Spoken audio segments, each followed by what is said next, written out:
Back here on the floor of the Republican National Convention here in Milwaukee, I'm joined by Congresswoman Nicole Malliotakis of New York. Congresswoman, I understand you just went to India. Give us your perspective on that relationship between the U.S. and India. Well, I had a great time in India, and as a matter of fact, I have a large Indian American constituency, and it was great to go there to see firsthand the culture, but to also talk about the strategic relationship between the United States and India. As you know, we rely on each other for a lot. And the more that we can work together and reduce our dependency on China, it's a win-win situation. So I've enjoyed meeting with a lot of the members of the government, and we obviously discussed a whole broad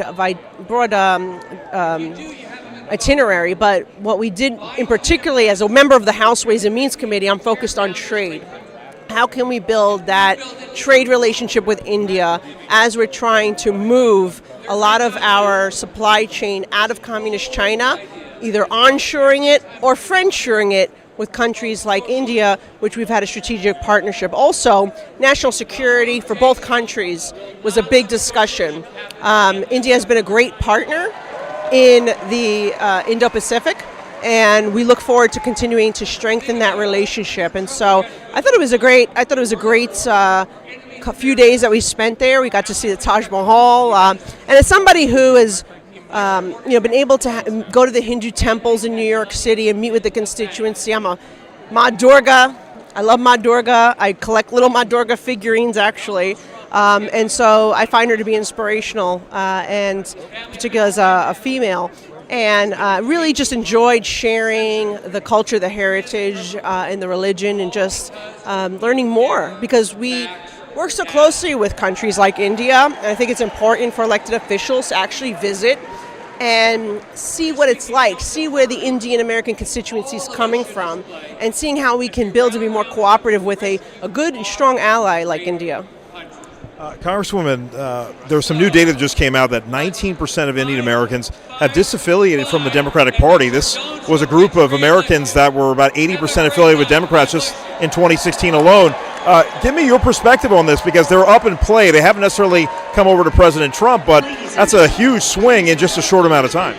Well, I'm not surprised. I think part of the issue is that Indian Americans are hardworking Americans. They want to make sure that tax dollars are being used to keep their families safe, to clean up neighborhoods, to give them a decent quality of life so they can achieve the American dream. They're business owners who care about taxation. They care about crime. So many of them also are concerned about crime in cities like mine, like New York City, where small business owners are under attack by the lawlessness.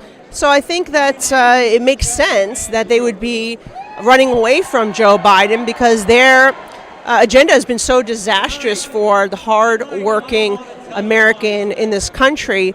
But aside from that, many Indian Americans, they came here and respected our laws. They followed the rules. They did everything right. And they're seeing people coming over now illegally and getting tremendous amount of benefits that they never asked for, never received.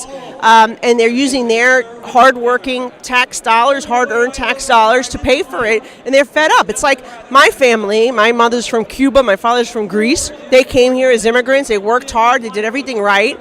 And they're frustrated to see the amount of mass illegal immigration and how they're stripping resources from American citizens, cutting services from American citizens to pay for it. So I'm not surprised at all that the Indian American community, which is a community of common sense, that they'd be running away from Joe Biden right now.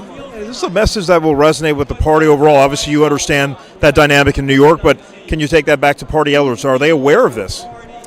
I think so. I think, President Trump right now is gaining with minorities. He's gaining with the labor movement. As we saw last night, the president of the Teamsters speaking in support of President Trump. They are gaining with youth. So he's doing extraordinarily well, because he has the common sense message of securing our borders, keeping our cities safe, restoring economic prosperity, and ensuring that we have energy abundance here, so we're not continuing to fuel inflation, high food costs, high electric costs, high gas prices, all because of the destruction of the Biden administration. Congressman, great to see you. Thank you so much. Thank you.